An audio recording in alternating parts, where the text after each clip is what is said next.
Assalamualaikum warahmatullahi wabarakatuh.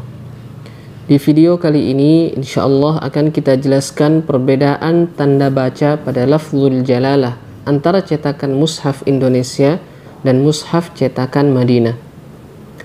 Sebagaimana yang telah masyhur kita ketahui bersama bahwa lam lafzul jalalah dibaca panjang 2 harokat sebagai mad tabi'i, sehingga pada mushaf cetakan Indonesia dapat kita lihat tanda panjang 2 harokat, yaitu fathah berdiri di atas lam lafzul jalalah.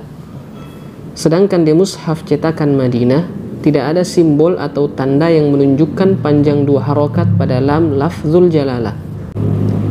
Sehingga yang menjadi inti pembahasan kita adalah mengapa mushaf cetakan Madinah tidak meletakkan simbol mad di atas lam lafzul jalalah.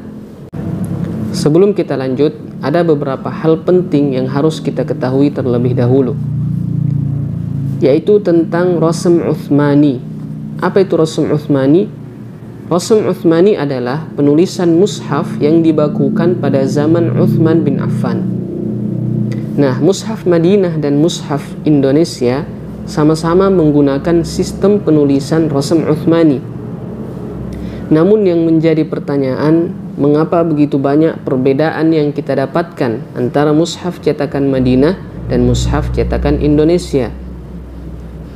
Ya, perlu kita ketahui bahwa Rasm Utsmani cakupannya hanyalah batang dari huruf-huruf Al-Quran itu saja, seperti yang kita lihat pada gambar ini. Sedangkan tanda baca seperti harokat, tanda waqaf, tanda panjang, dan lain sebagainya itu muncul belakangan, dan itu bukan cakupan dari Rasm Utsmani. Tanda-tanda baca tersebut muncul ketika Islam sudah mulai berkembang, sudah mulai menyebar luas hingga masuk ke negeri-negeri asing selain negeri Arab, dan pastinya mereka akan mempelajari Al-Quran, dan Al-Quran bukan bahasa mereka, sehingga mereka kesulitan untuk membaca dan mempelajari Al-Quran dalam keadaan tulisannya tanpa ada simbol dan tanpa ada tanda baca sedikit pun. Maka dari sini muncullah para ulama-ulama di bidang sastra yang membuat simbol-simbol tanda baca agar memudahkan orang-orang asing untuk membaca dan memahami Al-Quran. Nah, dari sini kita faham bahwa perbedaan-perbedaan yang terjadi antara kedua mushaf tersebut, yaitu mushaf Madinah dan mushaf Indonesia, adalah perbedaan peletakan tanda baca saja, bukan perbedaan sistem penulisan Rasm Utsmani. Dan perbedaan peletakan tanda baca itu sebenarnya suatu hal yang wajar-wajar saja, karena setiap lembaga di suatu daerah itu memiliki pandangan tersendiri untuk penduduknya. Artinya mereka lebih paham tentang penduduknya, mana tanda-tanda baca yang lebih memudahkan mereka. Sehingga itulah sebabnya kita dapatkan banyak perbedaan-perbedaan peletakan tanda baca antara satu mushaf dengan mushaf yang lain.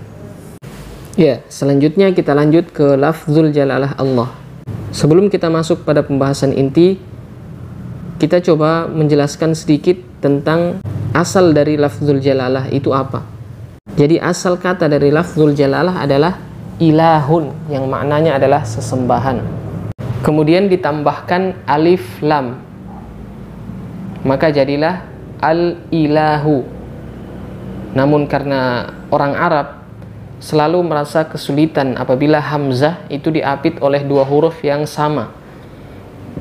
Di sini ada huruf lam sebelum hamzah dan lam setelah hamzah. Maka hamzahnya dihilangkan, hamzahnya dihapus, jadilah al-lahu. Karena lam sukun bertemu dengan lam berharokat, maka berlaku hukum idgham. Ya, oleh karena itulah sebabnya ada tasydid di atas lam lafzul jalalah.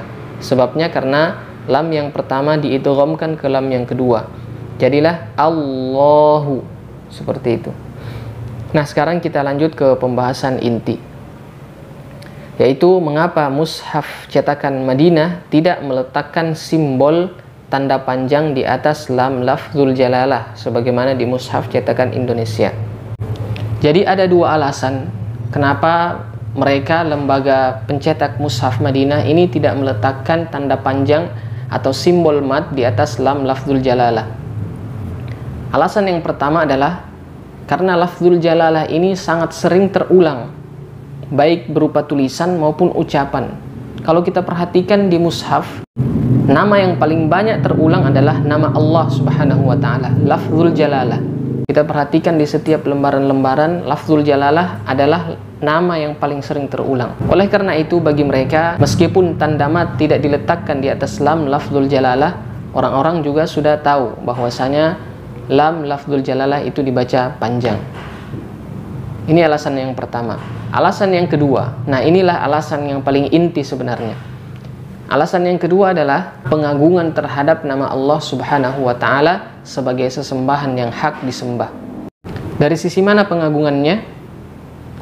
Jadi di sana ada Tuhan atau sesembahan yang lain yang namanya ketika ditulis mirip dengan Allah. Coba kita perhatikan di sini, ini sangat mirip dengan lafzul jalalah Allah,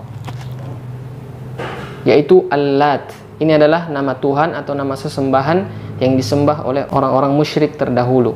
Ayat ini terdapat dalam surat An-Najm. Afara'aitumul Lata wal Uzza. Nah, agar lafzul jalalah Allah tampil beda, mereka memilih untuk tidak memberikan tanda mat atau alif yang berdiri di atas lam lafzul jalalah. Inilah sebenarnya alasan inti kenapa lam lafzul jalalah di mushaf cetakan Madinah tidak diletakkan alif di atas lam lafzul jalalah. Dan juga di sana ada ucapan sebagian ahlul ilm yang menjelaskan tentang alif di atas lam lafzul jalalah, yaitu wal alifu fismillahi hutta litafriq bihi anil lati khatta. Dan alif pada nama Allah dihapus, hutta itu dihapus, litafriq bihi anil lati khatta, agar terbedakan dari al-lat secara tulisan. Jadi itulah alasan kenapa alif tidak diletakkan di atas lam lafzul jalalah pada mushaf cetakan Madinah. Jadi kesimpulannya, pencetak mushaf Indonesia mungkin mereka lebih memilih untuk meletakkan simbol tanda panjang di atas lam lafzul jalalah dalam rangka memudahkan bagi para pembaca agar tidak terkecoh dan tidak keliru ketika membaca lam lafzul jalalah. Sehingga di sini tidak ada yang salah, mushaf cetakan Madinah tidak salah dan juga mushaf cetakan Indonesia tidak salah. Hanya saja mereka memiliki sudut pandang yang berbeda. Semoga apa yang kita sampaikan bermanfaat. Kita akhiri. Wassalamualaikum warahmatullahi wabarakatuh.